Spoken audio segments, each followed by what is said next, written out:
भाई left class में हमने अपना कर लिया था क्वालिटी फैक्टर बैंडविड्थ रेजोनेंस वाला। फटाफट क्विक रिकॉल करके बता दो।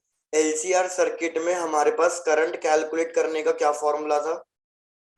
Sir E divided by R square plus XL minus XC का होल स्क्वायर। भाई बिल्कुल सही, हमारे पास करंट फाइंड करने का फॉर्मूला था E divided by total resistance, और इस केस में हमारे पास टोटल रेजिस्टेंस हुआ करता था R square plus XL minus XC का होल स्क्वायर। अब मैंने आपको बताया था कि अगर आप चाहते हो कि आपका करंट मैक्सिमम हो तो जो ये इम्पेडेंस है भैया, हमारा इम्पेडेंस मिनिमम होना चाहिए तो ही हमारे पास करंट मैक्सिमम आएगा। इम्पिडेंस मिनिमम कब होगा? इम्पिडेंस मिनिमम तब होगा जब हमारा एक्सएल और एक्सी बराबर होगा। Yes sir. और एक्सएल एक्सी बराबर होगा तो एक पर्टिकुलर फ्रीक्वेंसी पे होगा, और वो पर्टिकुलर फ्रीक्वेंसी हमारी कहलाएगी रेजोनेंट फ्रीक्वेंसी। क्योंकि मैंने आपको ग्राफ प्लॉट करके भी ये बात समझाई थी कि ये हमारा इधर जो इम्पिडेंस है वो फ्रीक्वेंसी के डायरेक्टली प्रोपोर्शनल भी है और इनवर्सली प्रोपोर्शनल भी है।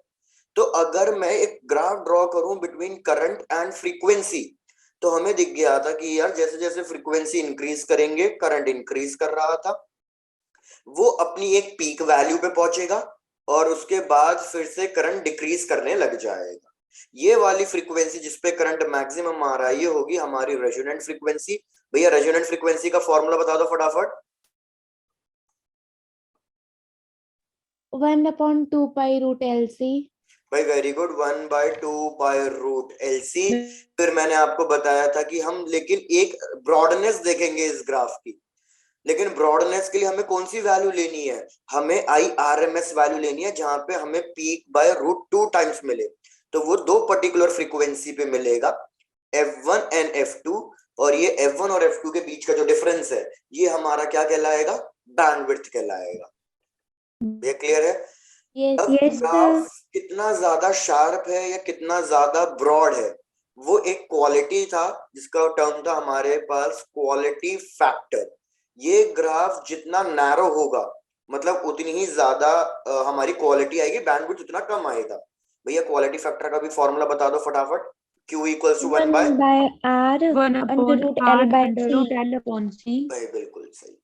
तो यहां तक हमने सारी चीजें डिस्कस कर ली थी। उसके बाद फिर नेक्स्ट चीज जो मैंने आपको बताया था वो ये था कि भाई अगर हम पावर की बात करें, पावर इन एन सर्किट, तो अगर मैं डायरेक्ट करंट डीसी सोर्स की बात करूं, डीसी सोर्स में एक ही वोल्टेज है एक ही करंट है, तो उस केस में हमारे पास फॉर्मूला होता है कि power is equals to VI। ये तो डीसी के लिए बात हो गई। लेकिन अगर अब एसी के लिए फाइंड करें तो एसी के लिए क्या होगा? VI cos phi। भैया बिल्कुल सही, पावर इज इक्वल्स टू, लेकिन जो V है वो सिंगल वैल्यू लेनी है, तो इधर तो सिंगल वैल्यू क्या होती है? RMS वैल्यू होती है।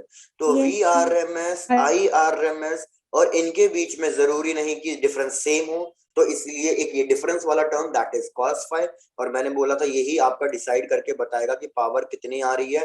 तो पावर फैक्टर, हमारे दो सर्किट ऐसे थे जिनमें फेज डिफरेंस 90 है, pure inductive circuit, pure capacitive circuit. तो ऐसे जिनके लिए फेज डिफरेंस 90 होगा उनके लिए भैया पावर एवरेज पावर 0 आएगी, और ये वाले हमारे क्या कहलाएंगे? Wattless current, wattless circuit. बिल्कुल सही, बस हमने यहां तक कर लिया। चेक करके देख लो यहां तक कोई दिक्कत तो नहीं है?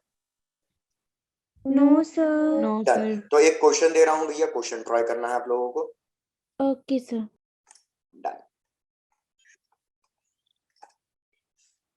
भैया, पहले थोड़ा एक बोर्ड एग्जाम वाला क्वेश्चन। क्वेश्चन कह रहा है कि हमें एक कैपेसिटर दे रखा है उसकी वैल्यू 2 माइक्रोफेरेड, एक रजिस्टर दे रखा है जिसकी वैल्यू 100 ओम्स, और एक इंडक्टर दे रखा है जिसकी वैल्यू 8 हेनरी। मतलब सारी वैल्यूज गिवन है, capacitor 2 microfarad, resistance 100 ohms and inductor 8 henry. और भैया इन सबको हमने कनेक्ट कर दिया है सीरीज के अंदर। क्वेश्चन क्या बोल रहा है? If the peak value of EMF, मतलब V नॉट की वैल्यू दे रखी है 200 वोल्ट, तो हमें बताना है मैक्सिमम करंट के लिए। फर्स्ट पार्ट मेरे को बताना है XL एंड XC की वैल्यू। सेकेंड पार्ट मेरे को बताना है total impedance of the circuit. Third part मेरे को वैल्यू बतानी है आई नॉट की। फोर्थ पार्ट मेरे को फेज डिफरेंस बताना है between inductor voltage and resistance voltage. चलो ट्राई टू सॉल्व। फिर 1 मिनट ना, सेकंड वाली स्लाइड निकालना। सेकंड वाली स्लाइड, ये वाली? Yes sir. नो सर, इससे पिछली वाली। ये तो फर्स्ट स्लाइड ही हुई ना फिर।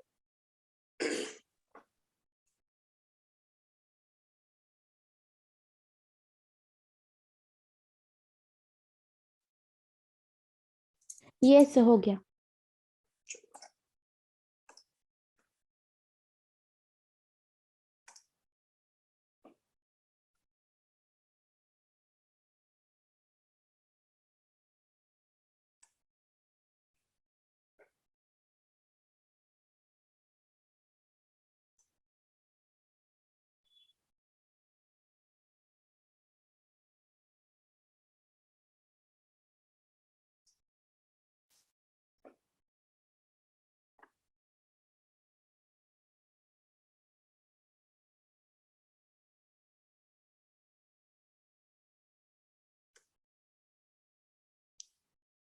आज अविनाश नहीं आया है।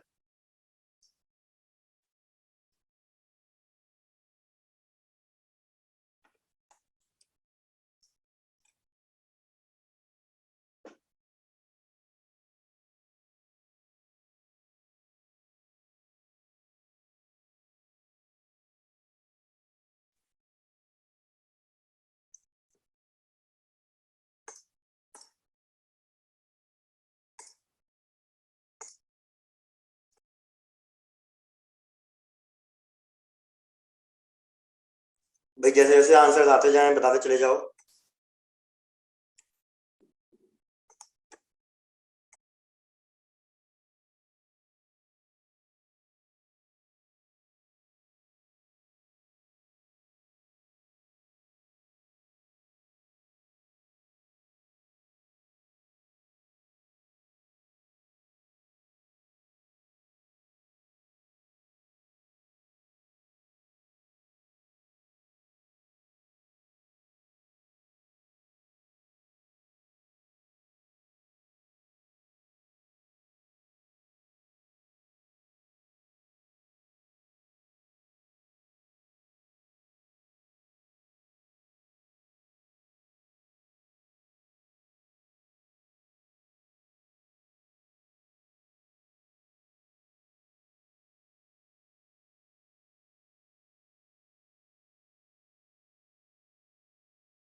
ठीक है दीपिका। भैया फर्स्ट पार्ट का आंसर बिल्कुल सिंपल था। जैसे अभी मैंने बताया, हमें अगर करंट मैक्सिमम चाहिए देन डेफिनेटली एक्स एल और एक्स सी दोनों बराबर होने चाहिए, तभी तो हमारे पास करंट मैक्सिमम आएगा। एक्स एल की वैल्यू क्या होती है भाई? एक्स एल की वैल्यू ओमेगा एल। आपको पहले से सब कुछ दे रखा है, ओमेगा नहीं गिवन। ओके, तो इस केस में तो फिर पहले फ्रीक्वेंसी निकलेगी और फिर ओमेगा निकलेगा, थोड़ा सा बड़ा हो जाएगा ये तो। चलो भाई, सबसे पहले रेजोनेंट फ्रीक्वेंसी निकाल लो। रेजोनेंट फ्रीक्वेंसी का formula 1/2 L C. 2 pi L और सी सबकी वैल्यूज रख के आप रेजोनेंट फ्रीक्वेंसी निकाल लेना। एक बार रेजोनेंट फ्रीक्वेंसी मिल गई है तो फिर हमें पता है एक्सएल और एक्ससी इक्वल होते हैं, तो भैया फिर आप एक्सएल या एक्ससी किसी की भी वैल्यू कैलकुलेट कर लेना जो आपका मन करे, एक्सएल या एक्ससी वाले फॉर्मूले। चेक करके बताओ फर्स्ट पार्ट में कोई डाउट है किसी को? No sir. किसी ने आंसर भी निकाल के दिखाया कि कितना आंसर आ रहा है? किसी ने चेक किया आंसर? एक्सएल और एक्सी की वैल्यू हाँ, एक्सएल और एक्सी की वैल्यू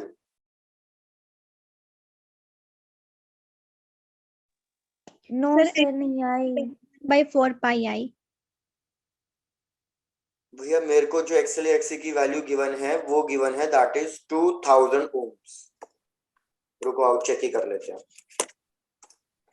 फर्स्ट पार्ट भैया 1/2 पाई, पाई की वैल्यू देखूंगा लास्ट में। एल की वैल्यू 80 गिवन थी और हमारे पास कैपेसिटर की वैल्यू कितनी गिवन थी 2 माइक्रोफेरेड।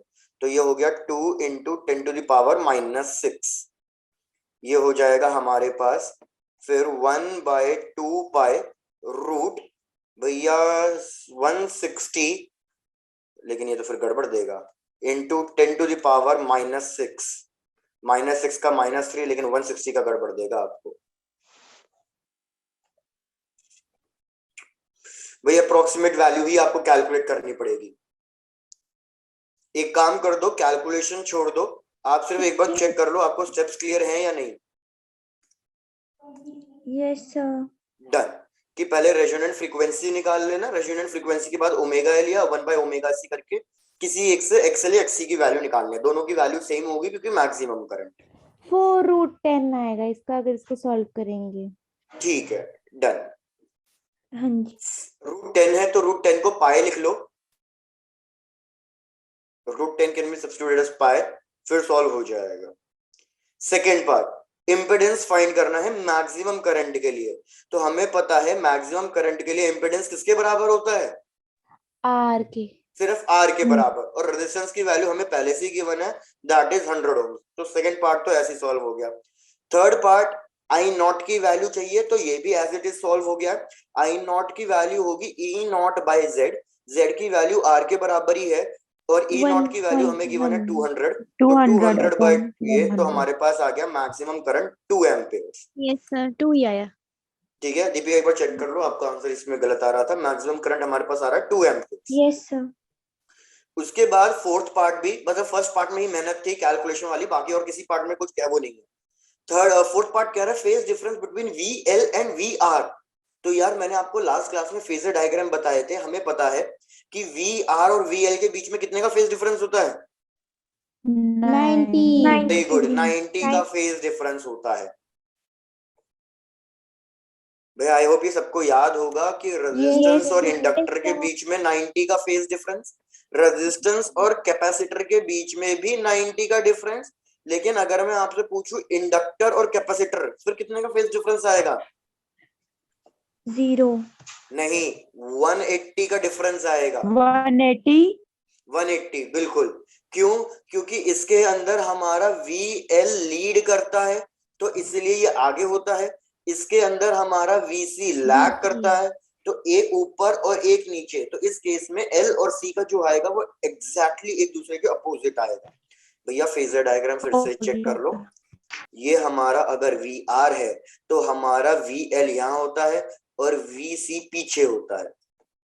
Yes sir. ये हो गया VR, ये हो गया VL और ये हो गया हमारा VC, और यहाँ पे इसी पे आ जाएगा हमारा करंट। तो इस केस में अगर मैं VL और C के बीच में डिफरेंस पूछता तो इस केस में हो जाएगा वो 180। Yes sir. सर जो सेकंड वाला पार्ट है ना, उसमें जहाँ E0 की वैल्यू 200 आई है, वो कैसे आई है? क्वेश्चन में गिवन है E0 का मतलब मैक्सिमम पोटेंशियल, वो हमें गिवन है 200 वोल्ट, क्वेश्चन में पहले से गिवन थी। Okay sir.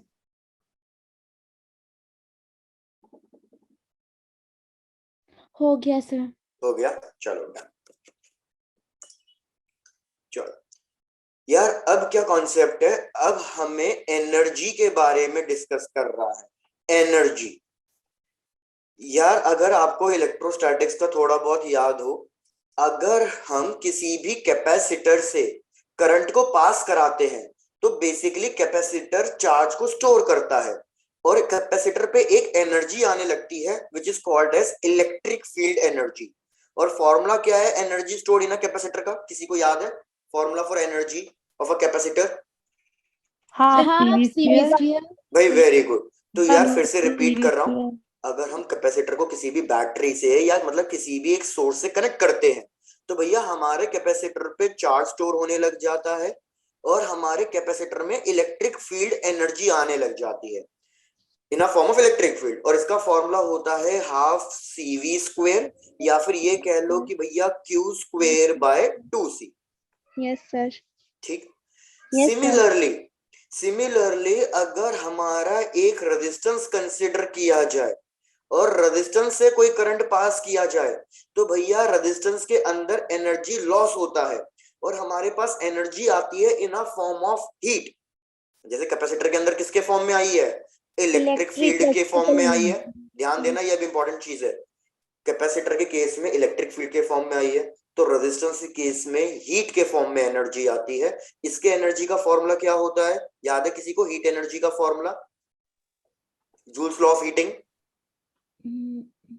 Sir, H equals to I square T। Yes, sir. ठीक है, I स्क्वेयर RT, बिल्कुल सही। तो इधर हो गई हीट के फॉर्म में। ऐसे ही अब हम एक और चीज के बारे में बात कर रहे हैं जो आपने अभी तक नहीं पढ़ा होगा शायद से।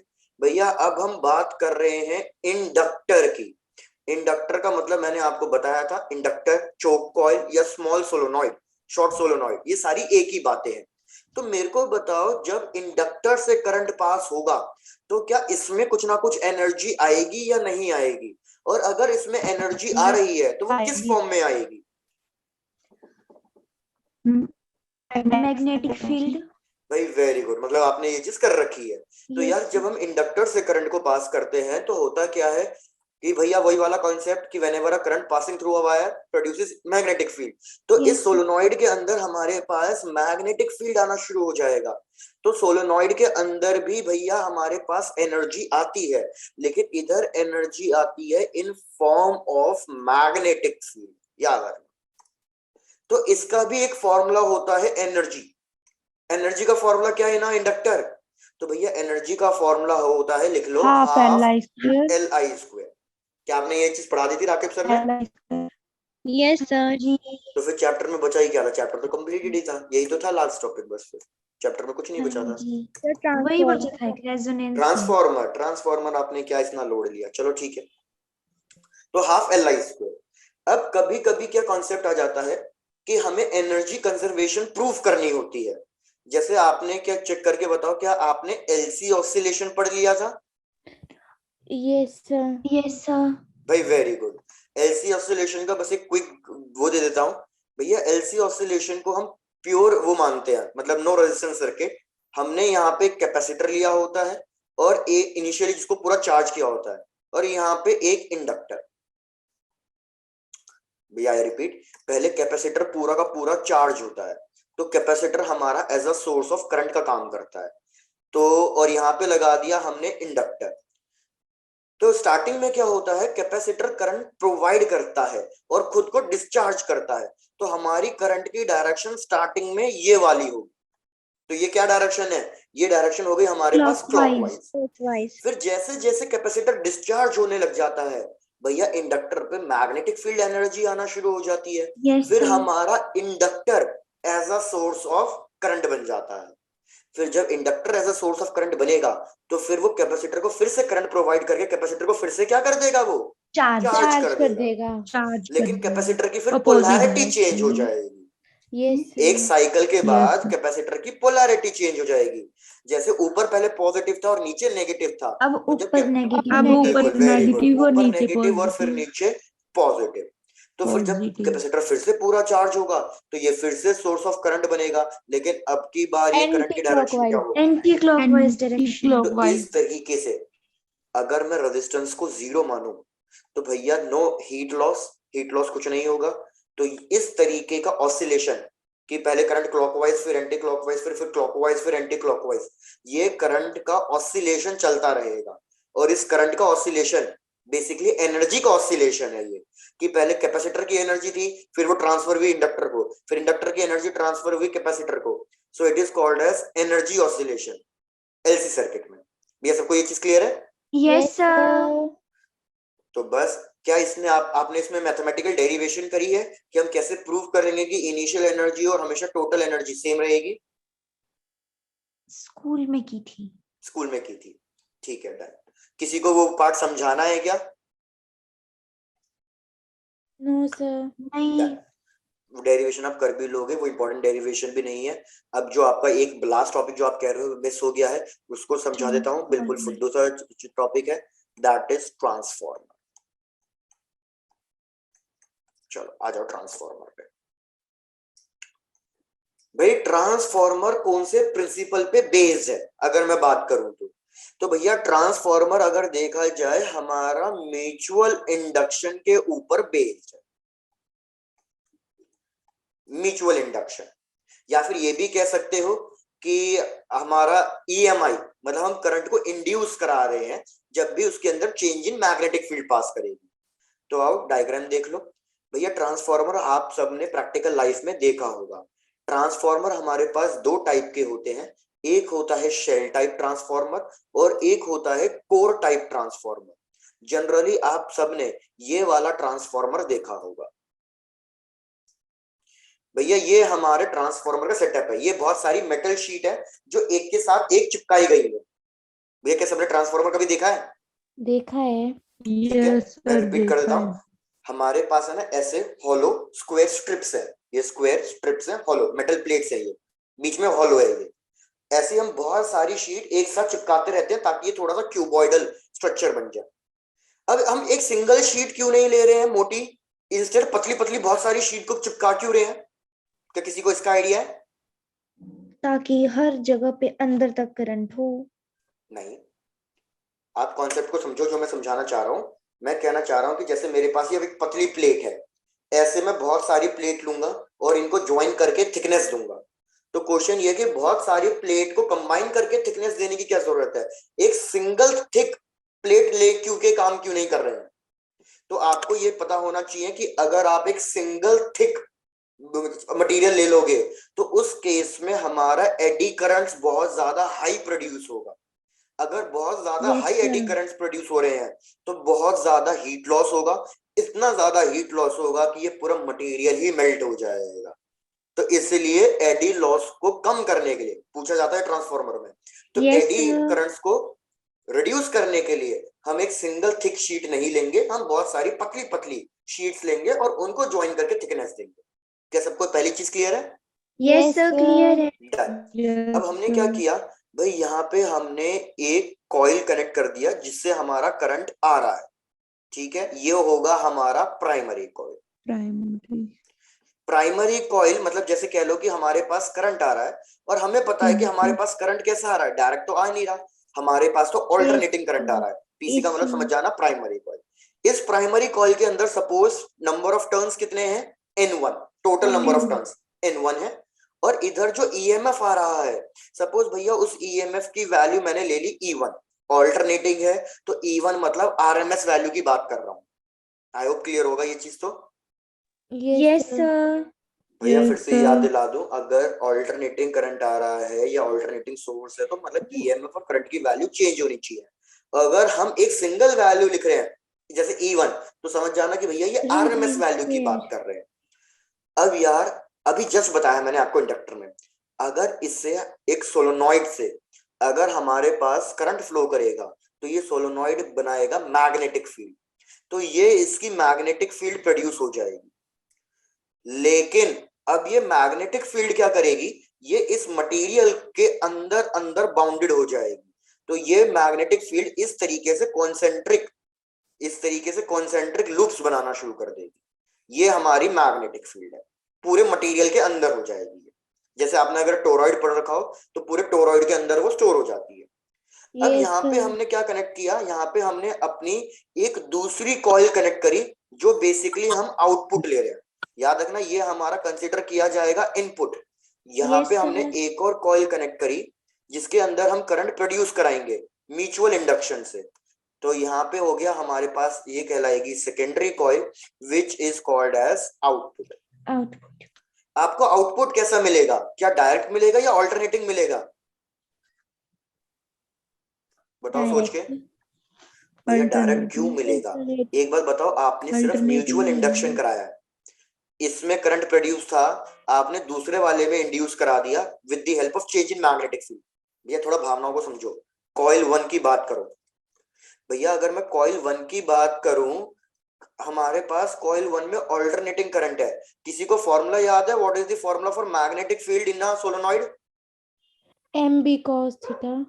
Sir mu naught N I. Mu naught N I. M B cos theta हमारा मैग्नेटिक डाइपोल मोमेंट का फॉर्मूला है, म्यू नॉट एन आई। तो यार ऑल्टर करंट की वैल्यू चेंज होगी तो जो पहले कॉइल ने मैग्नेटिक फील्ड बनाई है उसकी वैल्यू भी चेंज होगी। यहां तक की बात क्लियर है? Yes sir. Done. Yes sir. अगर अब सेकेंड कॉइल की बात करूं, कॉइल 2 से भैया there is a change in magnetic field, and if there is a change in magnetic field तो हमारा लगेगा लेंज लॉ। लेंज लॉ के अकॉर्डिंग जब भी there is a change in magnetic flux हमारा ईएमएफ प्रोड्यूस होगा। और आपको पता होना चाहिए कि जब मैग्नेटिक फील्ड वगैरह चेंज हो रही है तो ये ईएमएफ डायरेक्ट कैसे बनेगा? ये ईएमएफ भी तो ऑल्टरनेटिंग ही बनेगा। Yes sir. Sir done. तो डिफरेंस क्या है भैया? डिफरेंस ये है कि हमने ईएमएफ की वैल्यू को चेंज करा दिया है। यहाँ पे हमें सेम ईएमएफ नहीं मिलेगा, हमें ईएमएफ E2 मिलेगा, पहले वाले का अलग मिलेगा। और ये किस पे डिपेंड करेगा? ये डिपेंड करेगा इसके नंबर ऑफ टर्न्स पे, दैट इज N2 पे। अब याद रखना ट्रांसफॉर्मर हमारे दो काम का आता है, दो टाइप के ट्रांसफॉर्मर होते हैं। एक हमारा कहलाएगा step up transformer. Step down. Step up transformer का मतलब क्या है कि आपकी E2 की वैल्यू आपने ग्रेटर प्रोड्यूस कराई है, लार्जर प्रोड्यूस कराई है in comparison to input. Even. ठीक है, E2 की वैल्यू आपने E1 से ज्यादा प्रोड्यूस करा दी। और ये कैसे प्रोड्यूस होगी ज्यादा? जैसे मैंने कहा नंबर ऑफ टर्न्स पे डिपेंड करेगा। ये तब पॉसिबल होगा जब आप N2 के टर्न्स ज्यादा कर दो N1 से। अगर आपने N2 के टर्न्स ज्यादा कर दिए N1 से तो E2 की वैल्यू ऑटोमेटिकली ज्यादा आ जाएगी E1 से। सिमिलरली दूसरा ट्रांसफॉर्मर होगा हमारा स्टेप डाउन ट्रांसफॉर्मर।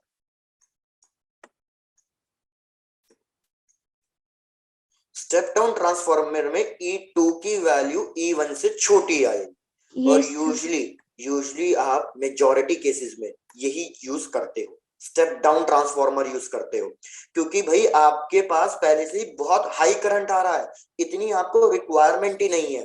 तो इसके लिए बस हम क्या करेंगे, N2 की वैल्यू को N1 से छोटा कर देंगे। अब जैसे मैं आपको समझाता हूँ कहाँ कहाँ आप यूज करते हो इसको। भाई जैसे पावर प्लांट में करंट प्रोड्यूस हुआ, पावर प्लांट्स में जो करंट प्रोड्यूस हुआ भैया उसका वोल्टेज बहुत हाई होता है, 40,000 वोल्ट। क्या आपको इतने वोल्टेज की जरूरत है? 40,000 दैट इज किलो उसमें। No sir. आपको इतनी इंडस्ट्री में अगर आपको चाहिए तो इंडस्ट्री में भी मैक्सिमम आपको 10,000 तक का चाहिए, तो इतनी रिक्वायरमेंट नहीं है। हमारे घर में तो 240 चाहिए। तो सबसे पहले हर एक सोसाइटी मतलब हर एक एरिया के बाहर एक ट्रांसफार्मर लगा होता है बहुत बड़ा एरिया में, और वो भी स्टेप डाउन होता है, ताकि हम इस वैल्यू को 40,000 से कितना रिड्यूस करा दें, 240 या 220 जो हम घर में यूज कर रहे हैं। अब जैसे फॉर एग्जांपल मैं अपने फोन को चार्ज करना चाहता हूँ, मेरे फोन के लिए 240 वोल्ट की रिक्वायरमेंट नहीं होती, तो इसको भी हम क्या करते हैं, हमारा चार्जर भैया जो आपके फोन का चार्जर है वो बेसिकली स्टेप डाउन ट्रांसफॉर्मर है।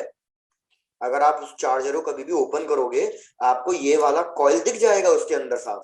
तो चार्जर भी क्या करता है, 240 वोल्टेज को रिड्यूस करा के अपने अकॉर्डिंग एडजस्ट करता है। डन है भैया? Yes sir. Done sir. अब इस पे क्वेश्चन कैसा आएगा उसकी सुनो भाई। भैया क्वेश्चन आएगा हमारे पास एक तरीके का ईएमएफ का कंपैरिजन, दो फॉर्मूले पे होते हैं। अभी जैसे बताया कि मैंने ईएमएफ हमारा किस पे डिपेंड करेगा, ईएमएफ हमारा नंबर ऑफ टर्न्स पे डिपेंड नंबर करेगा। Of turn. चित्रांश अगर आप फोन को 240 पे चार्ज करोगे तो उसमें होगा क्या, उसको उससे रिक्वायर्ड करंट मतलब रिक्वायरमेंट से ज्यादा करंट मिलेगा, तो आपके सिस्टम आपका फोन प्रॉपरली वर्क नहीं करेगा। मेरे को नहीं पता आप लोगों ने कितना नोटिस किया है नहीं किया, अगर आप लोग कभी भी ट्रेन में चार्जिंग पे फोन लगाओ तो आप देखना आपके फोन का टच कभी कभी प्रॉपरली वर्क नहीं करता है। पता नहीं शायद लोगों को नोटिस किया गया होगा। भाई ट्रेन के अंदर अगर आप फोन चार्ज करते हो तो कभी कभी आपके फोन प्रॉपरली ऑपरेट नहीं करता है, टच वगैरह काम नहीं करता है जब तक चार्जिंग पे लगा होता है। रीजन बीइंग कि ट्रेन के अंदर वोल्टेज की वैल्यू डिफरेंट हो जाती है, हमारे फोन को उतनी रिक्वायरमेंट होती ही नहीं। चलो, हाँ तो भाई इधर मैंने क्या बोला, हमारा जो ईएमएफ वो किस पे डिपेंड कर रहा है, हमारा Number EMF of number of turns turns पे पे। डिपेंड कर रहा है। तो हम कह सकते हैं कि अगर मैं E1 लिख रहा हूं तो E1 डायरेक्टली प्रोपोर्शनल होगा N1 के, और अगर मैं E2 लिख रहा हूं तो E2 हमारा डायरेक्टली डिपेंड करेगा N2 पे। N2। भाई प्रोपोर्शनलिटी साइन हटा के कांस्टेंट लगाऊंगा, कांस्टेंट कांस्टेंट कट हो जाएगा, कैंसिल आउट हो जाएगा, तो हमारे पास आएगा E1 by E2 is equals to N1 by N2। और बुक्स में लिखा होता है रेसिप्रोकल फॉर्म में, बुक्स में लिखा हुआ मिलेगा E2 by E1 is equals to N2 by N1। वो डिपेंड है कि आप किसको स्टेप डाउन यूज कर रहे हो, स्टेप अप यूज कर रहे हो। तो भैया ये वाला जो फॉर्मूला है कि हमारा ईएमएफ सीधे सीधे नंबर ऑफ टर्न्स पे डिपेंड कर रहा है और किसी फैक्टर पे डिपेंड नहीं कर रहा है, ये फॉर्मूला हमारा कहलाता है ट्रांसफॉर्मर रेशियो।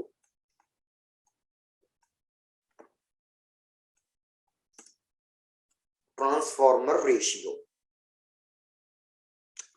अब हम ट्रांसफॉर्मर, अगर कोई भी एक डिवाइस है जिसको हम कुछ कन्वर्जन के लिए यूज कर रहे हैं, आई रिपीट, अगर कोई भी एक ऐसी डिवाइस है जिसको हम कन्वर्जन वगैरह के लिए यूज कर रहे हैं, तो हम उसकी एफिशिएंसी भी निकालेंगे। भाई किसी भी डिवाइस की एफिशिएंसी का फॉर्मूला क्या होता है? नहीं पता सर। भाई चाहे कोई भी डिवाइस क्यों ना हो, अगर हम उसकी एफिशिएंसी कैलकुलेट कर रहे हैं तो एफिशिएंसी का मतलब होता है हमेशा कितना इनपुट आपने दिया था और उस इनपुट के बेसिस पे वो उसने कितना आपको आउटपुट दिया। क्लियर है मतलब बात? आप Yes, sir. Yes sir. तो याद रखना, कोई भी डिवाइस क्यों ना हो, हमेशा एफिशिएंसी का फॉर्मूला क्या रहेगा? Output by input. क्या याद रहेगा ये चीज? Yes Yes. Sir. Yes sir. अब इधर हम आउटपुट और इनपुट किसके टर्म्स में बात कर रहे हैं? भैया ये इलेक्ट्रिक डिवाइस है, मैकेनिकल डिवाइस तो है नहीं। मैकेनिकल डिवाइस होती तो मैकेनिकल पावर की बात करते या वर्क डन की बात करते। ये इलेक्ट्रिक डिवाइस है तो इधर हम इलेक्ट्रिक पावर की बात करेंगे। तो इधर आउटपुट का मतलब है आउटपुट लोड। पावर और इनपुट का मतलब है इनपुट पावर, मतलब यहाँ पे कितनी पावर सप्लाई करी और यहाँ से आपने कितनी पावर ली। तो भैया पावर का फॉर्मूला अभी मैंने आपको बताया था, VI। तो बुक्स में यही फॉर्मूला मिलेगा। आउटपुट का मतलब भैया आपका E2I2, क्योंकि आपको तो आउटपुट सेकेंडरी कॉइल में मिल रहा है, डिवाइडेड बाय इनपुट, और इनपुट आपने कितना दिया? E1I1। E1I1। Very good. अब वो आपके क्वेश्चन पे डिपेंड है, आप चाहे तो E2 by E1 को रिप्लेस करके N2 by N1 करके कर सकते हो। इसको, इस फॉर्मूले को आप चाहे तो अलग अलग तरीके से अरेंज, मतलब रिप्रेजेंट कर सकते हो। ये हो गया हमारा ट्रांसफॉर्मर खत्म। यस सर हो गया। एक थ्योरेटिकल पार्ट है वो आपको करना है, डिफरेंस बिटवीन, मतलब advantages and disadvantages between shell type and core type transformer. Okay sir. 2-4 points होते हैं भैया, वो लिख देना। किसी एक में एनर्जी लॉस कम होता है, किसी एक में एनर्जी लॉस ज्यादा होता है, बस ये सब चीजों का वो डिफरेंस है। यस तो सर। मैं आपको एक आधा क्वेश्चन करा देता हूँ ट्रांसफॉर्मर पे, चेक करो आप सॉल्व कर पा रहे हो नहीं कर पा रहे हो। सर आपने क्वेश्चन क्या बोला? Shell time, shell type and core type, यहाँ लिख देता हूँ। 2 टाइप के ट्रांसफॉर्मर होते हैं based on the design, shell type and core type.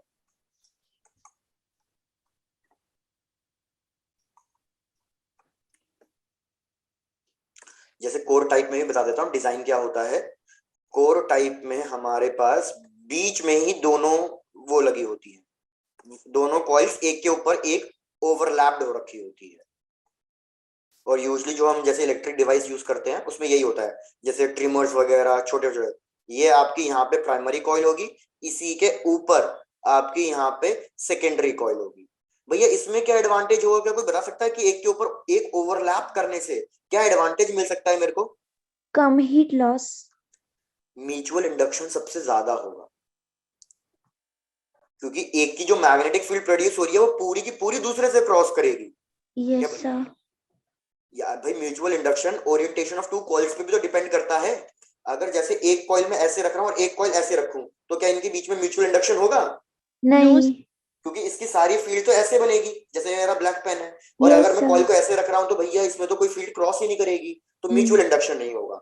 तो हम 2 कॉइल्स को कैसे रख रहे हैं, उनकी ओरिएंटेशन कैसे है, उस पर म्यूचुअल इंडक्शन डिपेंड करता है। अगर मैं 2 कॉइल को ऐसे रखूं तो भी अच्छा खासा म्यूचुअल इंडक्शन होगा, लेकिन मैक्सिमम म्यूचुअल इंडक्शन तो 2 कॉइल्स को ऐसे करने पे कि भैया एक के ऊपर एक ओवरलैप कर रही है, तो एक की जितनी भी मैग्नेटिक फील्ड होगी वो सेकंड वाले से क्रॉस करेगी। तो बिल्कुल सही, आपके इसमें लॉसेस कम आएंगे और मैक्सिमम म्यूचुअल इंडक्शन मिलेगा which is based on the orientation. Yes sir. चलो डन। अब मैं क्वेश्चन बता रहा हूं भैया, you have to solve the question. चलो आ जाओ, पहले सिंपल क्वेश्चन फिर उसके आगे बढ़ते हैं। खुद दूसरा क्वेश्चन होता है ये भैया। क्वेश्चन कह रहा है कि हमारे पास एक ट्रांसफॉर्मर है जिसके अंदर प्राइमरी कॉइल्स के नंबर ऑफ टर्न्स गिवन है। प्राइमरी कॉइल्स के नंबर ऑफ टर्न्स गिवन है 500 टर्न्स। सेकेंडरी कॉइल के नंबर ऑफ टर्न्स गिवन है दैट इज 1000 टर्न्स। और क्वेश्चन कह रहा है कि हमारे पास E1 की वैल्यू इनपुट वोल्टेज दे रखा है that is 200 volt. Secondary coil का रेजिस्टेंस दे रखा है हमें दैट इज 100 ओम्स। एक बार पूरा क्वेश्चन रिपीट कर रहा हूं, चेक कर लो। Our transformer has 500 turns in the primary coil and 1000 turns in the secondary coil. The primary voltage is 200 volt and the load in the secondary coil, resistance, load का मतलब resistance है, is 100 ohms. हमें क्या क्या find करना है? हमें find करना है current in the primary coil.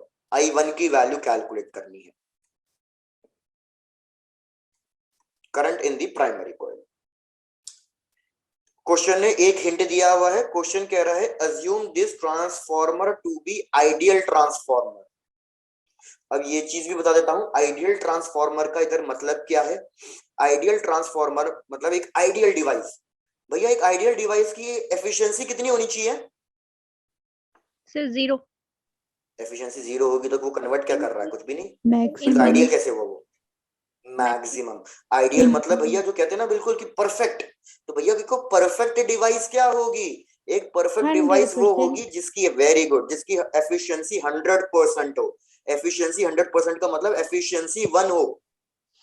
याद रखो किसी भी डिवाइस की वैल्यू, किसी भी डिवाइस की, यहां लिख देता हूं एफिशिएंसी, किसी भी डिवाइस की एफिशिएंसी कभी भी इक्वल्स टू 1 नहीं हो सकती, कभी भी नहीं हो सकती ना। 1 नहीं हो सकती तो ग्रेटर देन 1 का तो सवाल ही पैदा नहीं होता।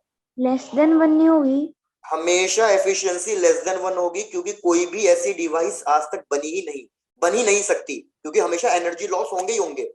आप ये थर्मोडायनेमिक्स में बताया जाता है 11th में कि भैया आप कभी भी कोई डिवाइस डिजाइन कर ही नहीं सकते जिसमें कोई एनर्जी लॉस ना हो।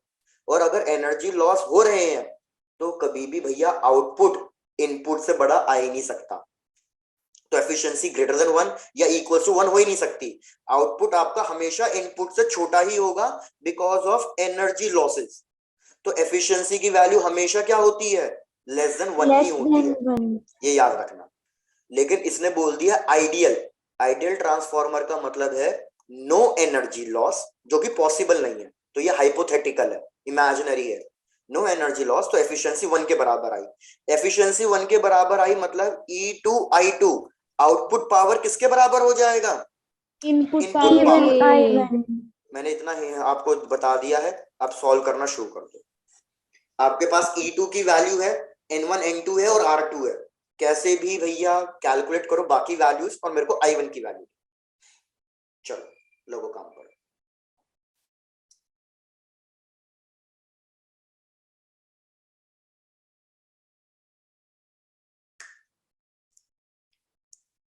इतना तो क्लियर ही है, I1 की वैल्यू के लिए E2 चाहिए, I2 चाहिए, E1 चाहिए। Yes sir. अभी तक बस यस सर। E1 है हमारे पास।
नहीं यार, सही नहीं आ रहा।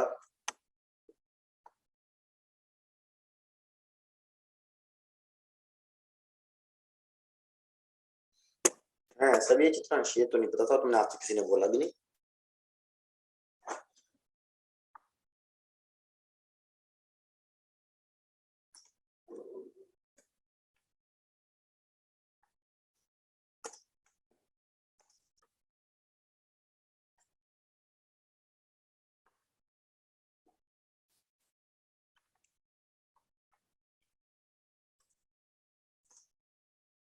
अनीश, सही आंसर, बढ़िया।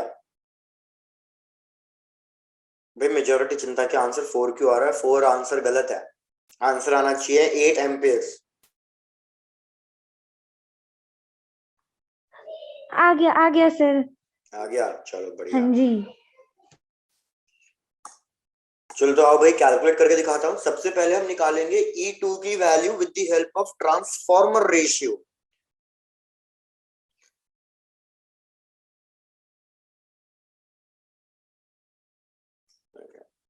तो भाई हमारे पास ट्रांसफॉर्मर रेशियो होगा E2 by E1 is equals to N2 by N1।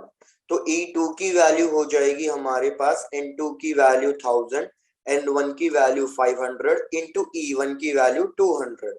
तो भैया हमारे पास आ गया E2 की वैल्यू, दैट इज 400 वोल्ट। और भाई सीधी सीधी बात है, नंबर ऑफ टर्न्स डबल हो रहे हैं तो ईएमएफ भी डबल होगा step up yes transformer. Sir. E2 की वैल्यू मिल गई। अब हमें R2 की वैल्यू पता है तो I2 निकालेंगे ओम्स लॉ से। तो हम लिखेंगे I2 is equals to E2 bye R2। E2 की वैल्यू 400, R2 की वैल्यू 100। तो ये हो गया हमारे पास 4 एम्पियर। लगता है आप सबने I2 निकाल के छोड़ दिया है। तो भैया फिर formula E2 is equals to E1 I1। I1 निकालना था, E2 की वैल्यू 400, I2 की वैल्यू 4 डिवाइडेड बाय E1 की वैल्यू 200। इसको सॉल्व करना था, ये 2। तो ये हो जाएगा हमारे पास भैया I1 is equals to 8 ampere. हाँ जी सर, हो गया। बढ़िया। आ जाओ इसी बात पे नेक्स्ट क्वेश्चन पे, पहले इसको कर लो कंप्लीट। सर कर लिया। कर लिया, बढ़िया। Yes sir.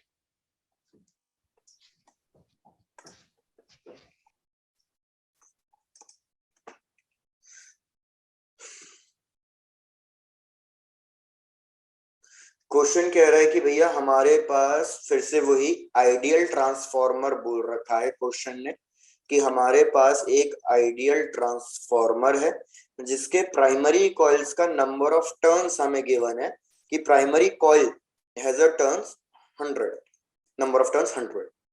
क्वेश्चन कह रहा है कि ट्रांसफॉर्मर रेशियो दे रखा है। ट्रांसफॉर्मर रेशियो कैसे डिनोट कर देते हैं, मतलब N2 by N1। Transformer ratio हमें दे रखा है कि ट्रांसफॉर्मर रेशियो भी भैया 100 है। हमें इनपुट वोल्टेज गिवन है। इनपुट वोल्टेज V1 की वैल्यू 220 वोल्ट और P1 की value, input voltage and power are 1100 watts. एक बार पूरा क्वेश्चन रिपीट। आइडियल ट्रांसफॉर्मर बोला हुआ है, N1 की वैल्यू 100, ट्रांसफॉर्मर रेशियो भी 100, input voltage and input power given है 220 वोल्ट एंड 1100 वॉट्स। हमें क्या क्या कैलकुलेट करना है? First part, number of turns in the secondary coil. Second part, current in the primary coil. Third part, voltage across the secondary coil. 5 part है total. Fourth part I2 की value. और fifth part, power in the secondary coil, P2 की value.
साक्षी first part का answer गलत है, सही से calculate करो।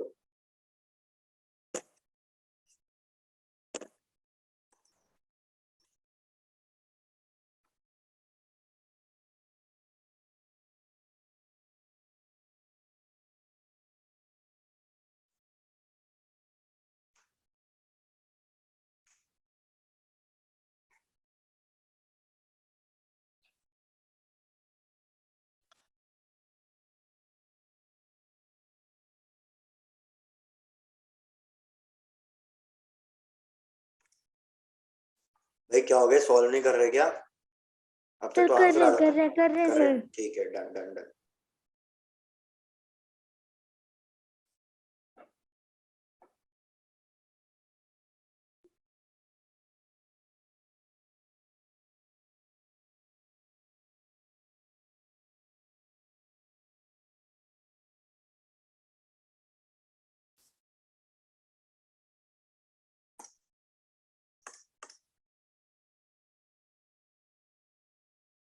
अविनाश आ गए बिल्कुल आखिरी में, ऐसा क्यों भाई?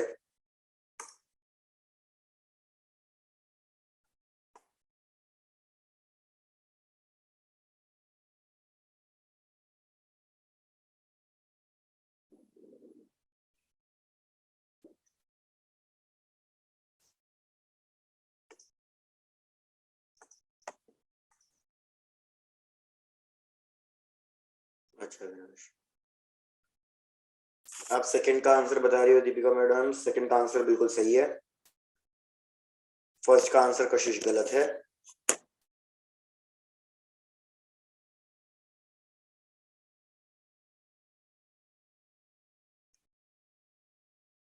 चलो अब सॉल्व करना शुरू कर देते हैं।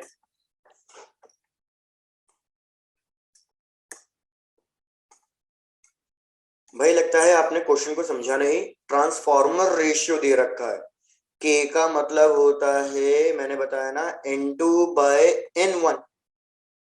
स्टेप अप ट्रांसफॉर्मर है तो N2/N1, तो आपको के की वैल्यू 100 गिवन है, N2 की वैल्यू आपको फाइंड करनी थी, N1 की वैल्यू आपको 100 गिवन है। तो हमारे पास N2 की वैल्यू कितनी आ जाएगी भैया? 100 इंटू 100, दैट इज 10,000 टर्न्स। ये फर्स्ट पार्ट का आंसर।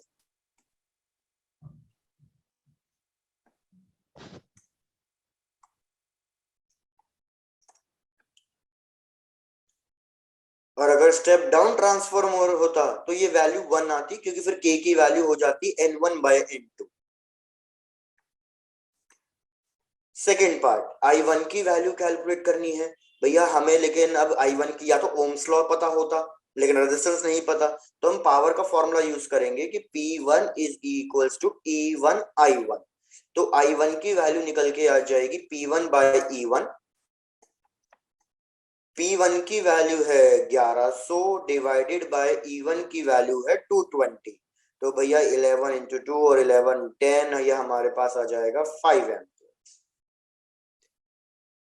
I1 निकल गया है, अब हमें E2 और I2 चाहिए। तो E2 और I2 कैसे कैलकुलेट होगा भैया? ट्रांसफॉर्मर रेशियो से सबसे पहले अब E2 निकाल सकता हूं मैं। 22,000 आएगा। बिल्कुल सही। तो E2 की वैल्यू हो जाएगी, मेरे को पता है, जैसे E2 की वैल्यू होती है E1 इंटू N2/N1, और N2/N1 मतलब ट्रांसफॉर्मर रेशियो। E1 की वैल्यू थी 220 और ट्रांसफॉर्मर रेशियो था 100, तो ये हो जाएगा 22,000 वोल्ट। E2 की वैल्यू निकल गई है, अब हमें I2 की वैल्यू निकालनी है। तो I2 की वैल्यू के लिए हम ट्रांसफॉर्मर जो आइडियल बोला हुआ है उसका यूज करेंगे कि भैया मतलब input power is equals to output power. E1/I1 is equals to E2/I2। तो I2 की वैल्यू हो जाएगी E1 दैट इज 220, I1 की वैल्यू थी 5 डिवाइडेड बाय E2 की वैल्यू है हमारे पास 22,000। तो भैया ये हो गया हमारे पास 100, और ये हो जाएगा 1/20। 1/20 मीन्स कितना हो गया ये? 0.05।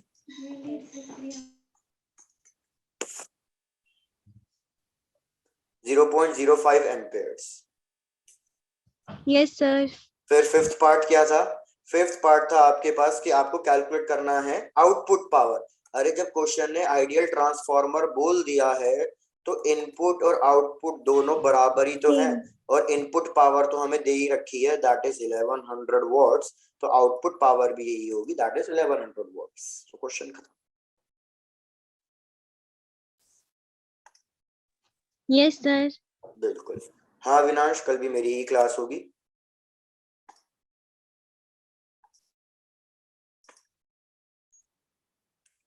भैया चेक करके बताओ, यहाँ तक कोई डाउट है? किसी को कोई दिक्कत है? No sir. डन। अब ये भी बता दो कि भैया फिर अब नेक्स्ट क्लास में अब क्या करना चाहेंगे। बिल्कुल कल मिलते हैं विनाश।